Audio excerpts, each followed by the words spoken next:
dinil haq liyudhhirahu ala dini kulli walau karihal kafirun walau karihal musyrikun. Asyhadu an la ilaha illallah wahdahu la syarikalah wa asyhadu anna Muhammadan abduhu wa rasuluhu alladzi la nabiyya ba'dah, amma ba'd. Rabbi shrah li sadri wa yassir li amri wahlul 'uqdatam min lisani yafqahu qawli. Maha santri yang saya hormati, alhamdulillah kita bisa melanjutkan kajian kitab Al-Fiqhu Al-Muyassar yang insyaallah pada kesempatan kali ini kita melanjutkan bahasan kita seputar at-tayammum, yaitu bab tayamum. Sekarang kita masuk kepada al-mas'alatus salisatu, poin ketiga atau persoalan yang ketiga, yaitu tentang mubtilatut tayammumi, hal-hal yang membatalkan tayamum. Nah, apa saja yang membatalkan tayamum? Ya, saya persilahkan untuk membaca teks dulu. Enggak. Bismillahirrahmanirrahim. Al-mas'alatu as-salisatu mubtilatu tayammumi. Iya. Wa hiya asya'ut tafsiduhu wa mubtilatuhu salasatun. Al-awwal yabtulut tayammumu an hadasin asgoro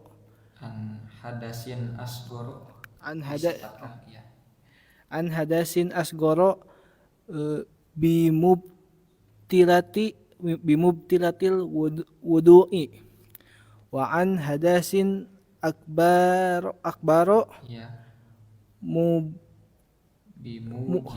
bimujibatil gusli min janabatin wa haidin wa nipasin. Faida tayammama an hadasin asgoro summa bala au tagawwato batala tayammumuhu li'anna tayammuma badalun anil wudu'i wal badalu lahu hukmul mubaddili. Wa kaddat tayammumu anil hadasil akbari. Asani wujudul ma'i in kana tayammumu li adamihi li qawlihi sallallahu alaihi wasallam fa idza wajadtal ma'a fa'amisahu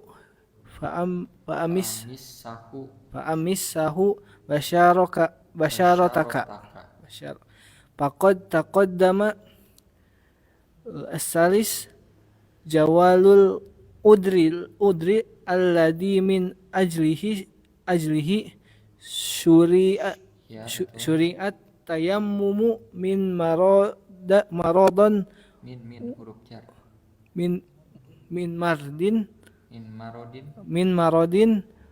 wa nahwihi. Okay. Mubtilatu tayamumi, yang membatalkan tayamum, wahiyal asya'ul lati tubsiduhu wa mubtilatuhu salasatun. Mubtilat tayamum itu adalah al asya'u, segala sesuatu, allati tubsiduhu, yang merusak tayamum itu, yang membatalkan tayamum itu yang disebut dengan mubtilatut tayamum. Hal-hal, perkara-perkara atau segala sesuatu yang merusak tayamum itu. Wa mubtilatuhu salasatun, dan yang membatalkan tayamum itu ada 3. Al-awwalu, yang pertama, ya betul tayamumu an hadasin asgoro bimubtilatil wudu'i. Tayamum itu batal disebabkan hadas kecil. Ya, bimu batilatil wudu, sebagaimana yang membatalkan wudu. Ya, jadi tayamum itu batal dari hadas kecil, bimu batilatil wudu'i, yang menyebabkan batalnya wudu. Wa an hadasin akbaro, dan hadas akbar, bimujibatil gusli atau gosli, yang menyebabkan wajibnya mandi, min janabatin, berupa junub, wa haidin haid, wa nifasin, dan nifas. Itu ya, dia yang membatalkannya sama seperti batalnya wudu atau batalnya mandi, itu mandi besar.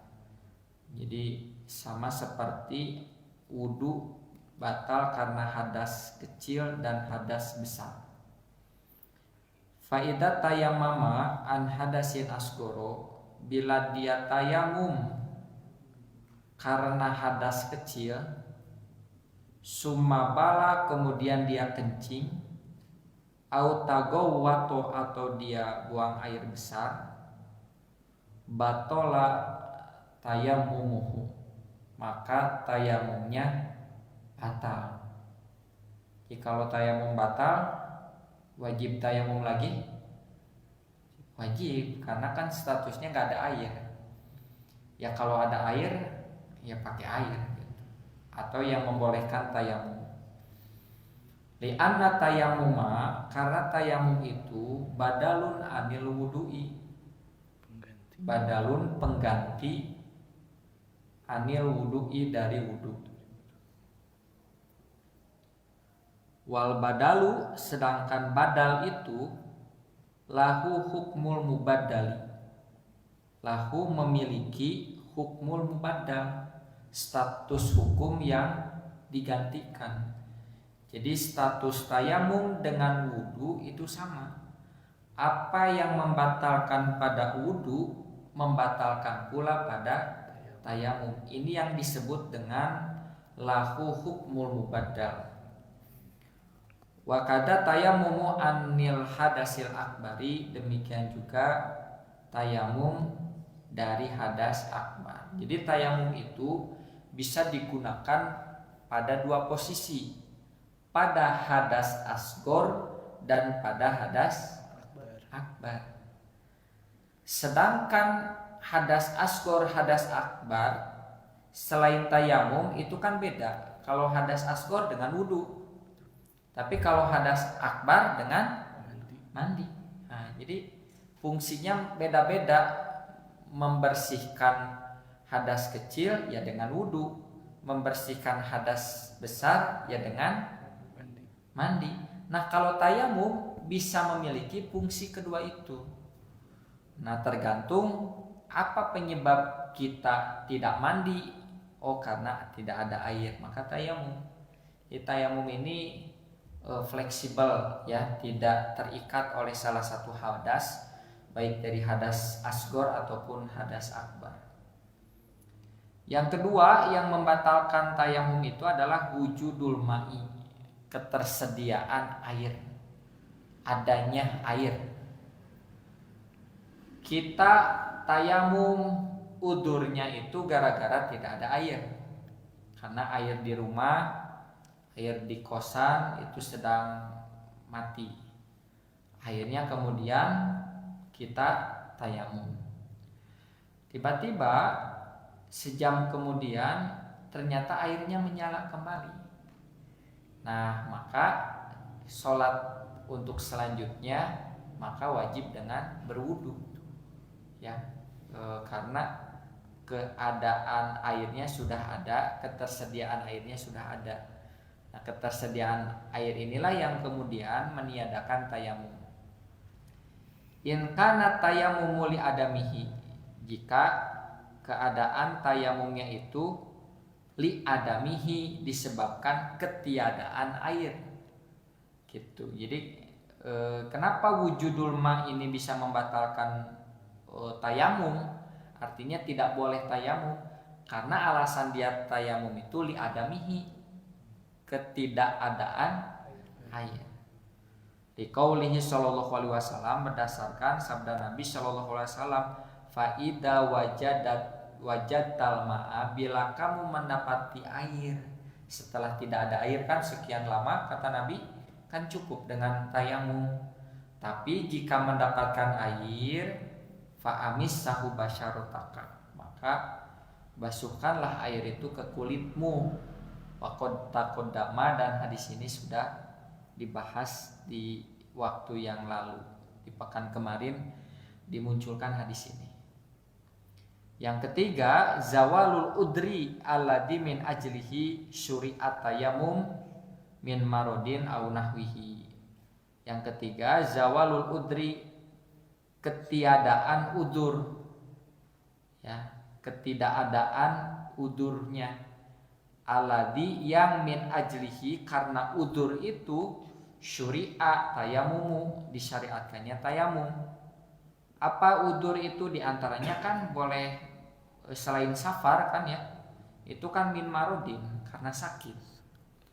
Nah, selama sakit seminggu kita tayamum, ternyata udah sehat. Nah, jangan ketagihan ya, harus back to wudu, kembali ke pokok wudu lagi. 3 hal itu yang mungkin jadi catatan kita. Jadi tayamum itu sifatnya temporal ya. Jadi dibatasi oleh ruang, oleh waktu, oleh situasi kondisi.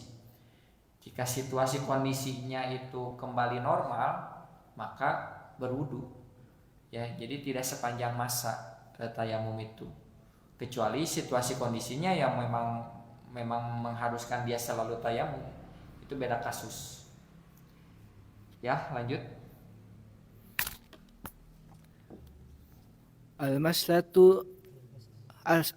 Al-mas'alatu ar-rabi'atu sifatut tayammumi wa kaifiyatuhu an yanwiya summa yusammi wa yadribal ardo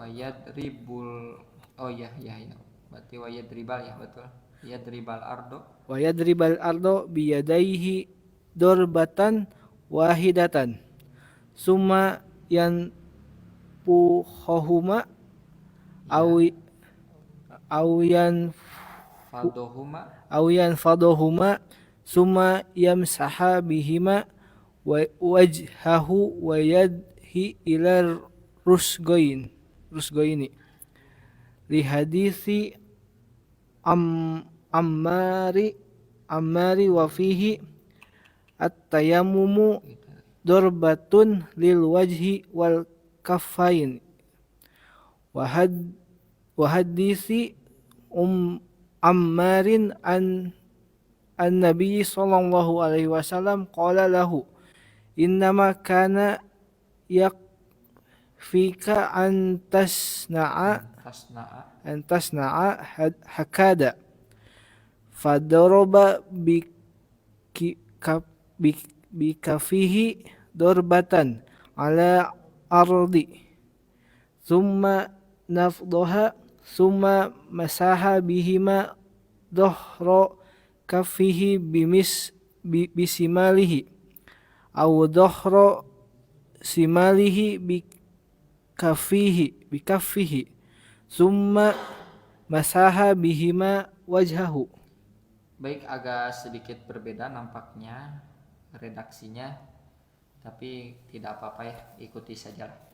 Al-mas'alatu rabi'ah, sekarang poin keempat, sifatut tayamum, sifat tayamum atau deskripsi tayamumnya bagaimana. Wa kaifiyatuhu, kaifiat atau tata caranya, anyan wiya, berniat, niat tayamum. Summa yusami, kemudian mengucapkan basmalah sama seperti wudu, bismillah. Wa yadribul ardo biyadaihi dorbatan wahidatan, memukul tanah atau debu yang kita anggap ada debu dengan kedua tangan, 1 kali pukulan. Jadi gini, tarik ini, gitu. Kemudian summa yanfahuhuma atau yanfaduhuma sama ditiup ya.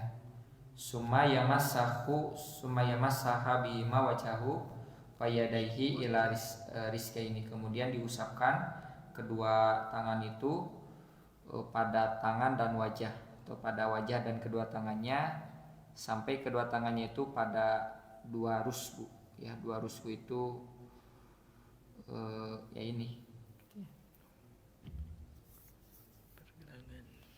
Nah di sini mah dibahas warusgon. Rusgon itu mafsilun bainal kafi wasaid, yaitu antara tangan dan ini pergelangan, ya pergelangan tangan. Di hadis si Ammar radhiyallahu anhu wafi, berdasarkan hadis Ammar radhiyallahu anhu wafihi, dan di sana disebutkan atayammumu dorbatun lil wajhi wal kafaini. Tayamum itu satu pukulan untuk tangan dan untuk kedua telapak tangan. Jadi nggak usah dua kali tok gitu. Hadisi Ammar bin radhiyallahu anhu, dan hadis Ammar radhiyallahu anhu anna Nabiya sallallahu alaihi wasallam, bahwa Nabi sallallahu alaihi wasallam qala bersabda lahu kepadanya, innama kana yakfika, cukup bagi kamu, antasna ahakada, kamu melakukan ini. Fadoroba bikafihi dorbatan alal ardi, Nabi memukulkan dengan telapak tangannya satu kali pukulan, tek, ditiup dulu. Summa masaha bihima dohro kafihi bishimalihi, kemudian mengusap dengan kedua tangannya itu punggung telapak tangan yang kiri. Ini mah kiri atau ya sama ya? Maaf. Dohro kafihi bishimalihi, punggung tangannya dengan tangan kirinya ya, dengan tangan kirinya ya. Ya, jadi mengusap keduanya di punggung telapak tangan, bishimali dengan tangan kirinya ya, atau dohro shimalihi, punggung yang kiri dengan telapak tangannya. Ya mungkin gini, nya kanan dulu terus kiri. Kalau kita mah gini lah, itu ya. Nah kemudian summa masa bima wajahu, kemudian baru mau wajah, gitu. Ya sama kan urutan wudu itu ya tangan dulu, kemudian wajah. Ditek, set. Nah, jangan lupa ditiup dulu, gitu. Ditiup ya mungkin artinya kan bukan tanah, karena kalau tanah nggak mungkin tertiup, tapi kalau debu kan tertiup, gitu. Kita anggap debu mana misalnya, lalu kita tempelkan, ditiup, artinya sebenarnya bukan menempelkan debu begitu supaya tayamum itu menempelkan debu ke wajah. Lamun kitu mah geus katana. Jadi bukan semakin camerok semakin bagus tayamumnya, enggak. Kan kalau wudu mah yang tidak terbasuh itu menjadi tidak sempurna. Nah, kalau ini mah bukan artinya semuanya harus debunya terlihat ke wajah, enggak. Justru dengan ditiupnya itu meminimalisir debu yang ada di tangan. Ya, telapak tangan dulu, kemudian sesederhana itu, simple. Kenapanya cenah teu nyekio gitu ya, kio gitu. Teu kumur-kumur. Kumur-kumur debu gitu. Awas, ini kan judulnya rukhsah.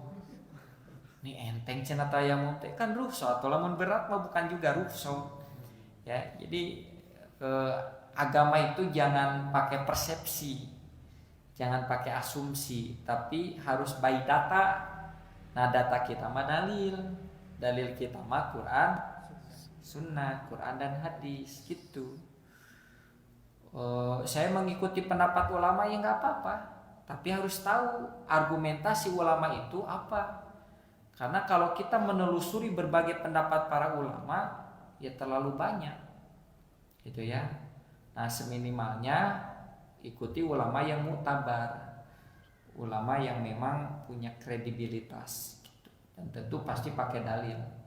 Nah kita mah bukan hanya melihat ulamanya saja, selain kredibel juga harus belajar merujuk dalil yang digunakannya apa, supaya kita tahu.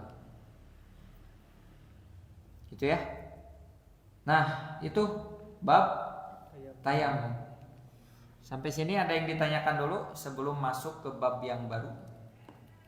Ya, jadi alhamdulillah tuh beres kita bab ke 8 ya. Tidak terasa ini sudah 8 bab. Mangga.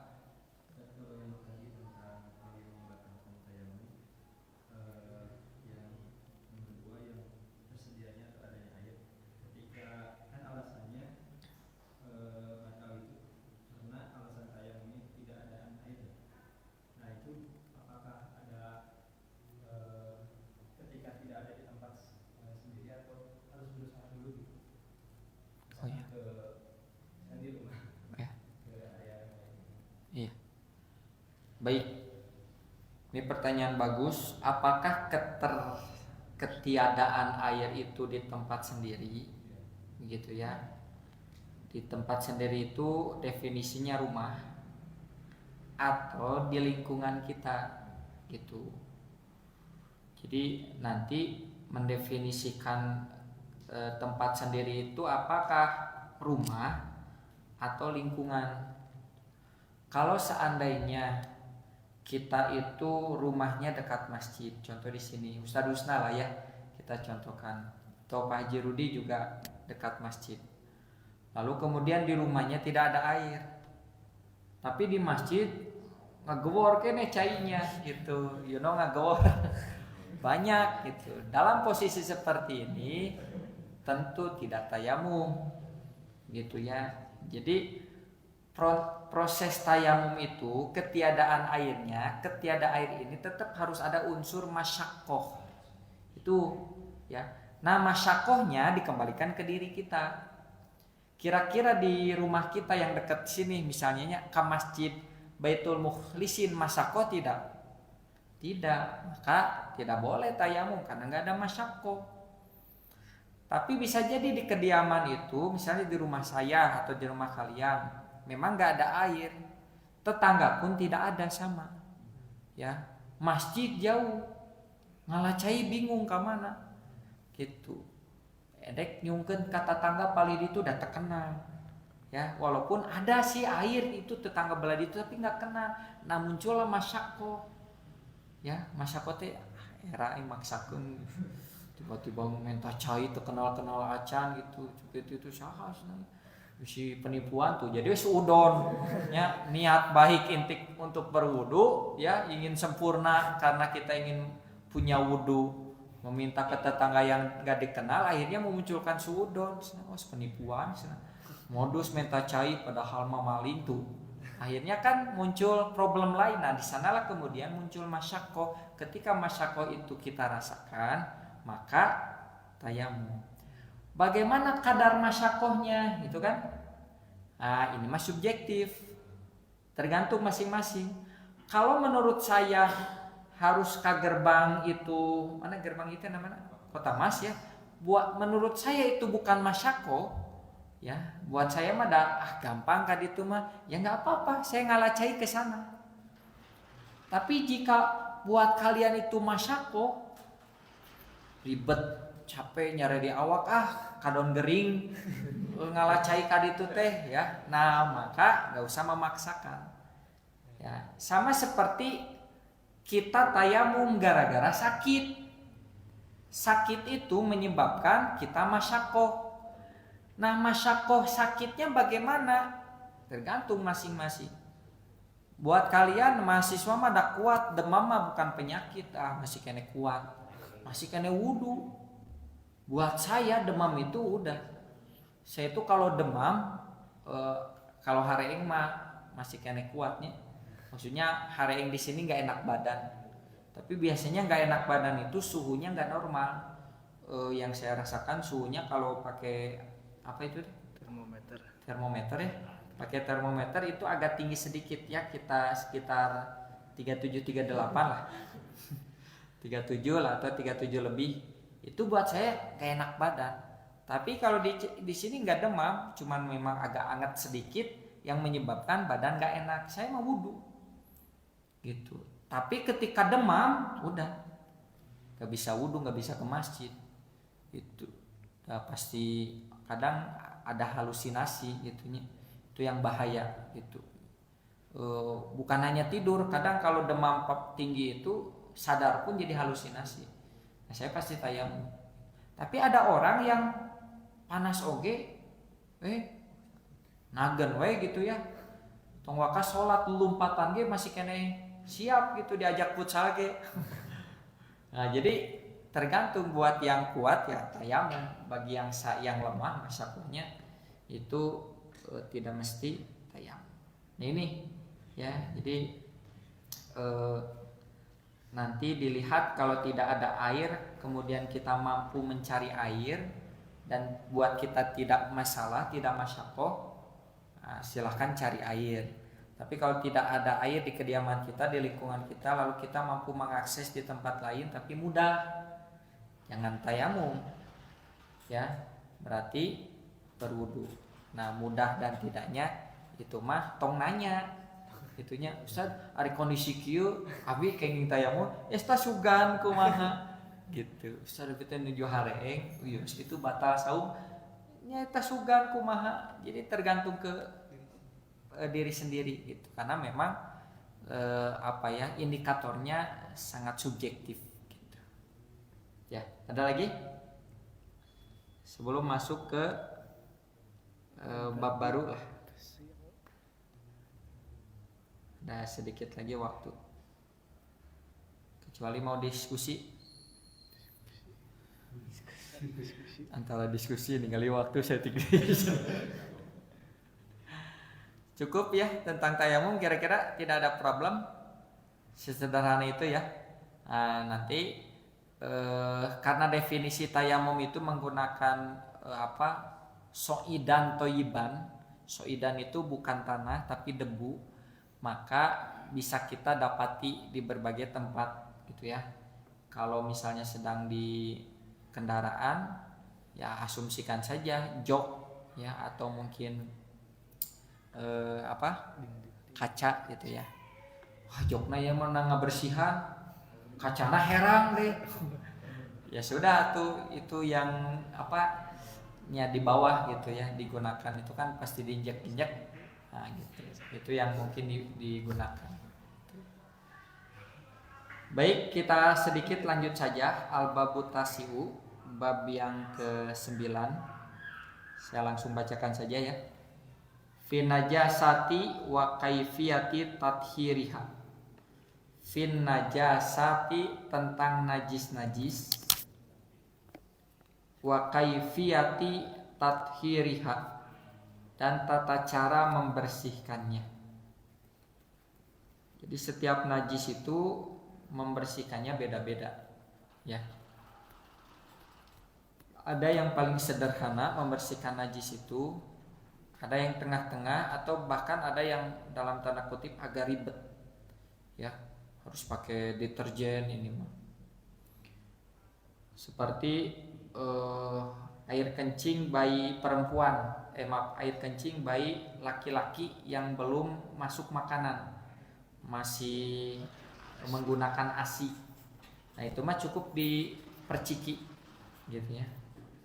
Hari si aki mah seblok namanya, wajib dibanjur ya.